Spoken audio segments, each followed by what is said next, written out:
अगर एक आदमी हैवान बन जाए तो उसे अपराध कहते हैं, लेकिन अगर 32 लोग मिलकर एक 13 साल की बच्ची पर टूट पड़े तो उसे आप क्या कहेंगे?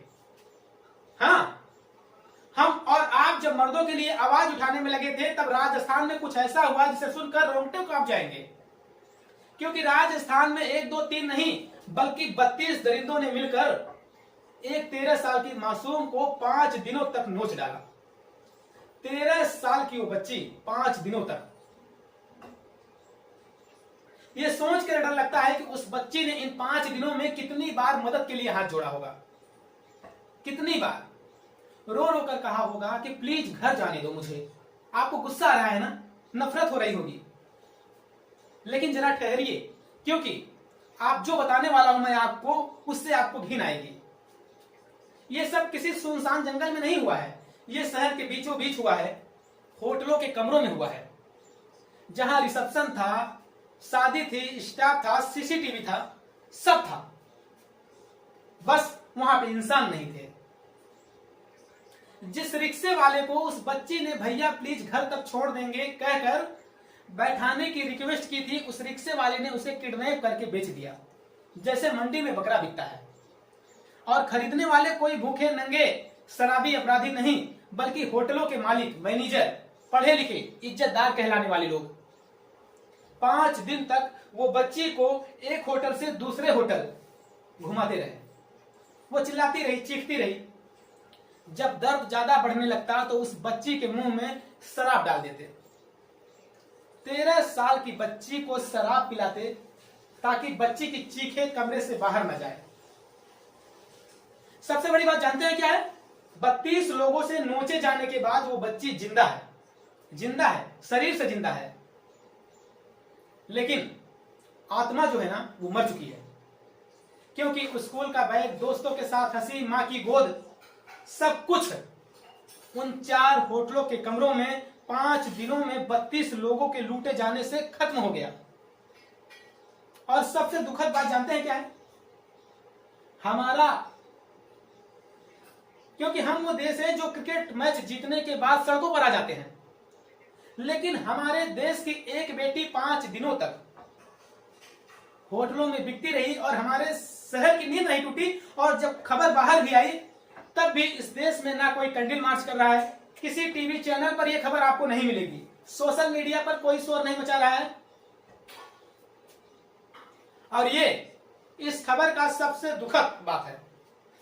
लेकिन आज ये चुप्पी मैं तोड़ूंगा, क्योंकि राजस्थान की श्रीगंगानगर में जो कुछ हुआ वो किसी के भी साथ हो सकता है, किसी शहर में हो सकता है, हमारे आपके अपनों के साथ हो सकता था। और इसलिए इस विषय पर शोर मचाना जरूरी है, इस विषय पर सवाल उठाना जरूरी है, इस सिस्टम पर विरोध उठाना जरूरी है, सरकार को जगाना जरूरी है और यह सुनिश्चित करना जरूरी है कि हमारे देश में बेटियों की इज्जत आबरू कब उठेगी। क्योंकि हर दिन 80 लड़कियों के साथ में रेप होता है, हर दिन, प्रतिदिन। और अब ये न्यूज नॉर्मल हो चुका है। अगर महिला अपराध केसेस की बात की जाए तो वो तो लाखों में है, लाखों में है।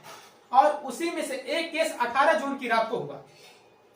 नमस्कार, मैं हूं ऋषभ। ये खबर बड़ी तकलीफ दे रही है साहब, मुझे बहुत तकलीफ दे रही है, दिल टूट पड़ा है। 18 जून की रात 10:30 बजे श्रीगंगानगर एक 13 साल की बच्ची को घर जाना था। उसने वही किया जो आपकी बेटी करती है, मेरी बहन करती है। लेकिन रिक्शे वाले ने रिक्शा रोका और वो लड़की बैठी। उसी पल में उसकी जिंदगी लिखी गई। वो रिक्शा घर नहीं गया, वो गया एक होटल में और वहां उस रिक्शे वाले ने उस बच्ची का सौदा कर दिया। एक सांस लेती, धड़कती, रोती बच्ची का सौदा, जैसे कबाड़ बिकता है। सोच कर देखिए, उस लड़की का रेट लगाया गया होगा, मोल भाव हुआ होगा, और वो बच्ची कुछ पता नहीं होगा, वो अनजान थी, क्योंकि रिक्शे वाले भैया बोले कि बस आ रहे हैं अंदर से। उसकी कीमत लग रही थी और उसे अंदर बुलाया गया। और फिर वो 5 दिन शुरू हुए, 18 से 22 जून 4 होटल। एक कमरे से निकालो, दूसरे कमरे में एक दरिंदा जाए, दूसरा जाए, तीसरा जाए, चौथा जाए, 5वां जाए, 6वां है, 7वां, 8वां, 19वां है, और फिर 32 लोग गए। आप 1 से 32 तक गिन के देखिए, आपको समय लगेगा। उस बच्ची ने 32 लोगों को सहा है 5 दिनों तक, 4 अलग अलग होटलों में। घिन आ जाती है जब वो दर्द से तड़पती है तो दवा नहीं, मां नहीं, डॉक्टर नहीं, उसको शराब डाल दिया जाता है ताकि शोर न मचा पाए, बेहोशी की हालत में रहे और ये लोग उसकी इज्जत लूटते रहे। 22 जून को पुलिस ने 120 घंटे बाद हर घंटा मौत से लड़ती हुई वो लड़की, वो रिक्शे वाला सिर्फ ड्राइवर नहीं था। हम तो सोचकर परेशान हैं कि उसके घर में उसकी बहन होगी, बेटी होगी, या उसकी माँ होगी, उसकी बीवी होगी, फिर भी उसने बेच दिया पैसे के लिए। कितना सस्ता है इंसान। कल को हमारी आपकी बेटी किसी रिक्शे पर बैठेगी, क्या आप भरोसा कर पाएंगे? और असली गंदगी इस क्राइम में सिर्फ 32 दरिंदों की नहीं है, ये पूरी मंडी थी। उस मंडी में हर किसी का हिस्सा बना था। रिक्शे वाले का जिसने बेचा, मालिक जिसने खरीदा, मैनेजर जिसने कमरा खोला, स्टाफ जिसने चादर बदली, बच्ची की वो सूजी आंखें देखी, मुंह फेर लिया। 4 होटलों में 5 दिन तक एक बच्ची गिड़गिड़ाती रही। एक आदमी 100 नंबर को कॉल नहीं कर पाया। सबकी जेब में फोन था, लेकिन शायद जमीर किसी के पास नहीं था।